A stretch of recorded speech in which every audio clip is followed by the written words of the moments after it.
सुखी जीवन का रहस्य। अगर आप इस अहम सवाल का जवाब चाहते हैं तो आपको इसे पढ़ना चाहिए। जीवन बहुत लंबा होता है, लेकिन अगर उसके सत्य को स्वीकार ले तो सदियां क्षण में ही बीत जाती है। इस कथा को पढ़कर आपको इसका महत्व समझ आएगा। आपको पता चलेगा कि जीवन का अमूल्य ज्ञान भी कभी कभी छोटे से साधारण इंसान से मिल जाता है। कभी कभी छोटी छोटी घटनाएं, मुलाकातें पूरे जीवन को बदल देती हैं। और अथाह ज्ञान होकर भी पता चलता है कि हमें तो कुछ पता ही नहीं था।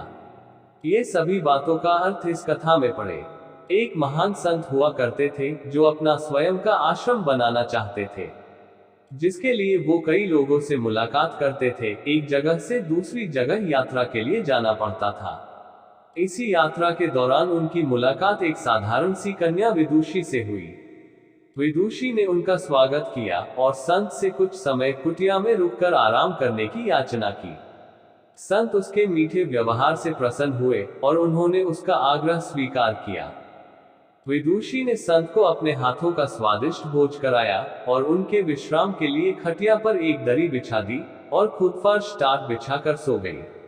विदुषी को सोते ही नींद आ गई। उसके चेहरे के भाव से पता चल रहा था कि विदुषी चैन की सुखद नींद ले रही है। उधर संत को खाट पर नींद नहीं आ रही थी। उन्हें मोटे नरम गद्दे की आदत थी जो उन्हें दान में मिला था। वो रात भर विदुषी का सोच रहे थे कि वो कैसे इस कठोर जमीन पर इतने चैन से सो सके। दूसरे दिन सवेरा होते ही संत ने विदुषी से पूछा कि तुम कैसे इस कठोर धरा पर इतने चैन से सो रही थी। तब उसने बड़ी सरलता से उत्तर दिया, हे गुरुदेव, मेरे लिए मेरी ये छोटी सी कुटिया एक महल के समान ही भव्य है। इसमें मेरे श्रम की महक है। अगर मुझे एक समय भी भोजन मिलता है तो मैं खुद को भाग्यशाली मानती हूँ।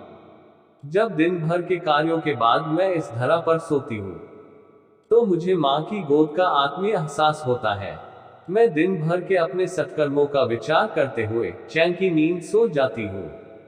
मुझे एहसास भी नहीं होता कि मैं इस कठोर धरा पर हूँ। ये सब सुनकर संत जाने लगे।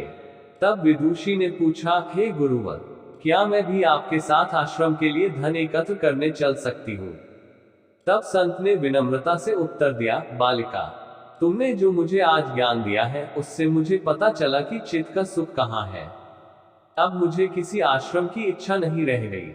ये कहकर संत वापस अपने देश लौट गए और एकत्र किया धन उन्होंने गरीबों में बांट दिया और स्वयं एक कुटिया बनाकर रहने लगे। शिक्षा।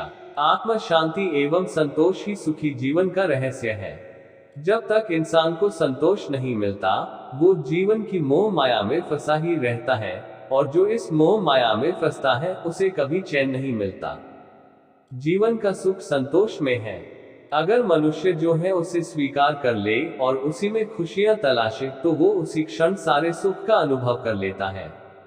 जिस तरह विदुषी एक वक्त के भोजन को ही अपना सौभाग्य मानती है और कठोर धरा पर भी चैन से सोती है, उसी कारण उसे जीव में सभी सुखों का अनुभव हुआ है। वही एक संत बैरागी होते हुए भी खाट पर चैन से नहीं सो पा रहा था, क्योंकि उसे अपने पास जो है उससे संतोष नहीं था। जिस दिन उसने ये सत्य स्वीकार लिया उसे एक कुटिया में भी अपार शांति का अनुभव होने लगा। ये कथा सुखी जीवन का रहस्य कहती है। आज घर में अपार धन दौलत ऐशो आराम होते हुए भी लोग सुख शांति से नहीं रहते, क्योंकि उन्हें जो है उसमें संतोष नहीं मिलता। कहते हैं ना, जिन्हें दूसरों की थाली में घी ज्यादा दिखता है वो कभी खुद चैन से नहीं रहते। व्यक्ति को हमेशा वो चाहिए जो उसके पास नहीं है, और वो मिल जाए तो नई महत्वाकांक्षा उसकी जगह ले लेती है। इस तरह पूरा जीवन असंतोष में ही बीत जाता है और अंत समय में भी चैन नहीं मिलता। अतः संतुष्टि ही जीवन का मूल मंत्र है। अगर इंसान में संतोष है तो कोई डैक उसे तोड़ नहीं सकता। यही है जीवन का रहस्य। अगर आपको ये कहानी अच्छी लगे तो कमेंट अवश्य करें। हम रोज आपके लिए ऐसी ही कहानी लेकर आएंगे।